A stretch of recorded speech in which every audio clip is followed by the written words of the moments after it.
बिस्मिल्लाहिर्रहमानिर्रहीम। आप देख रहे हैं मेरा यूट्यूब चैनल में हूं इब्रार हुसैन एडवोकेट। और आज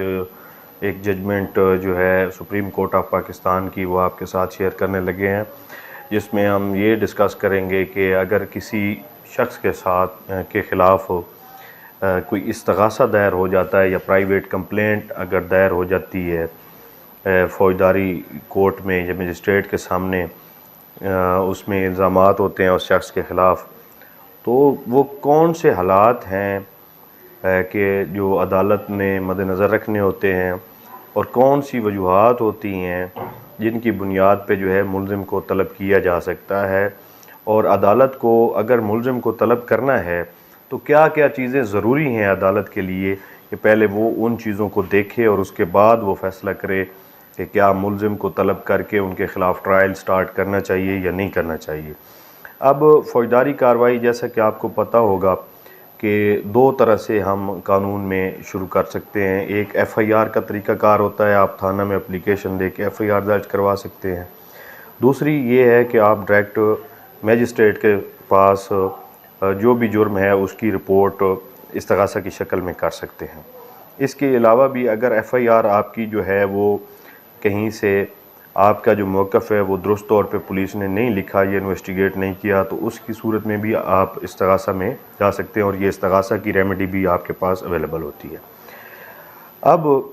जो जजमेंट है वो जो मैं आपके साथ शेयर करना चाह रहा हूँ, वो अगर आप नोट करना चाहें तो नोट कर लें। PLD 2025 supreme court page 40। इस जजमेंट में इस्तग़ासा में इल्ज़ाम अलियान को तलब करने के लिए ट्रायल कोर्ट को कौन से अवामिल मद्देनज़र रखना चाहिए, ये बड़ी तफसील के साथ डिस्कस किया गया है। इस जजमेंट में सुप्रीम कोर्ट ऑफ पाकिस्तान ने ये कहा है कि एक थारो एग्ज़ामिनेशन जो है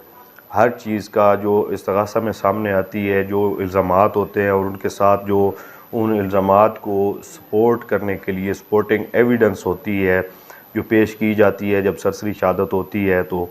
कोर्ट को उस सारी चीज़ों को सामने रखना चाहिए। जो इल्ज़ाम अलियान के ख़िलाफ़ या मुल्ज़मान के ख़िलाफ़ एलिगेशंस होते हैं उनको थारोली एग्ज़ामिन करना चाहिए, ना सिर्फ फैक्ट्स जो लिखे जाते हैं बल्कि उसके साथ जो कुछ भी मटेरियल अवेलेबल है, एविडेंस अवेलेबल है, उसको भी मद्देनज़र रखना होता है। और इस कॉन्टेस्ट में जो है वो अदालत ने कहा कि सिर्फ़ जो है वो फैक्ट्स की बुनियाद पे जो है वो तलबी नहीं की जाएगी। अच्छा, इस बात को इंश्योर करवाना चाहिए, सुप्रीम कोर्ट ने कहा कि किसी शख्स को भी अगर लीगल एक्शन उसके ख़िलाफ़ आप लेना चाह रही है कोर्ट और उसके साथ ट्रायल स्टार्ट करना चाह रही है, तो ये भी ख्याल रखना चाहिए कि इस लीगल एक्शन से गैर कानूनी डिस्ट्रेस या जो है उसकी ह्यूमिलिएशन जो है वो उस बंदे की जिसके ख़िलाफ़ इल्ज़ामात हैं उससे भी प्रोटेक्ट करना होता है मुल्ज़िम को। यानी एक सिंपल फैक्ट की एक स्टोरी देख के जो है वो मुल्ज़मान को तलब नहीं करना चाहिए, बल्कि ये चीज़ भी मद्देनज़र रखनी चाहिए कि मुल्ज़मान जो हैं वो भी as a citizen of Pakistan उनके राइट्स भी हैं और किसी ऐसी सूरत हाल का उनको सामना नहीं होना चाहिए कि अदालत एक लीगल एक्शन इस्तग़ासे का ऐसा ले जिससे उनको गैर कानूनी तौर पे जो है वो परेशानी और बेइज्जती का बायस बने उनका। इसी तरह सेक्शन 201 और 202 का ज़िक्र किया गया है CRPC का इस जजमेंट में कि इंक्वायरी का जो एक प्रोसीजर बयान किया गया है ज़ाब्ता फ़ौजदारी में कि जब इस्तग़ासा होता है तो जो इंक्वायरी होती है उसका मकसद बयान किया गया है कि उसका मकसद यही होता है कि इल्ज़ामात को मुकम्मल जायज़ा लेना होता है और मुल्ज़िम को जो है वो फ्रीविलियस जो लिटिगेशन है उससे बचाना होता है, बल्कि प्रोटेक्ट करना होता है। इससे इंक्वायरी जो है इस इंक्वायरी से कोर्ट को मदद हासिल होती है सच और झूठ जानने की। इसी तरह कि क्या वाकई जो है वो सफिशेंट ग्राउंड्स मौजूद हैं जिनकी बुनियाद पे जो है कोई कन्विक्शन हो सकती है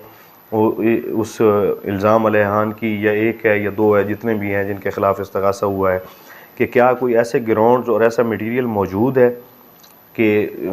अगर ट्रायल किया जाए तो उनकी कन्विक्शन जो है वो हो सकती है। ये चीज़ें मद्देनज़र रखनी होती है। सिर्फ फ्रीविलियस लिटिगेशन जो है क्या वो तो नहीं होगी अगर मुल्ज़मान को तलब करके उनका ट्रायल स्टार्ट कर दिया जाए तो यानी एक साइड नहीं देखनी चाहिए, दूसरी साइड को भी मद्देनज़र रखना चाहिए। और एक हमने अमूमन प्रैक्टिस देखी है कि इस्तिगासा का जब प्रोसीजर स्टार्ट होता है तो इल्ज़ाम अलहान को तलब कर लिया जाता है या फिर रिजेक्ट कर दिया जाता है। तो कोर्ट ने कहा कि इसके ऊपर जो इंक्वायरी का जो प्रोसीजर ज़ाब्ता फ़ौजदारी में बयान किया गया है वो कोई वक्त का ज़िया नहीं है, वो एक अहम चीज़ है, कोई फटाइल एक्सरसाइज नहीं है, बल्कि एक प्रोसीजर है, उसके ऊपर इंक्वायरी होनी चाहिए। इंक्वायरी के बाद अगर कोई एविडेंस और मटेरियल ऐसा आ जाता है जो उस एलिगेशन और एक्यूजेशंस इल्ज़ामात को जो इस्तिगासा में मुद्दई की जानिब से लगाए गए हैं उनको सपोर्ट करता है और कोर्ट समझती है कि इतना मटेरियल अवेलेबल है और एविडेंस अवेलेबल है कि ट्रायल होना चाहिए और ये मुमकिन है कि इस मटेरियल और इस एविडेंस की बुनियाद पे जो है वो कन्विक्शन हो सके, तो तब जाके जो है इल्ज़ाम अलहान को जो है वो तलब करना चाहिए। वरना हर जो है वो इस्तिगासा या प्राइवेट कंप्लेंट में सिर्फ फैक्ट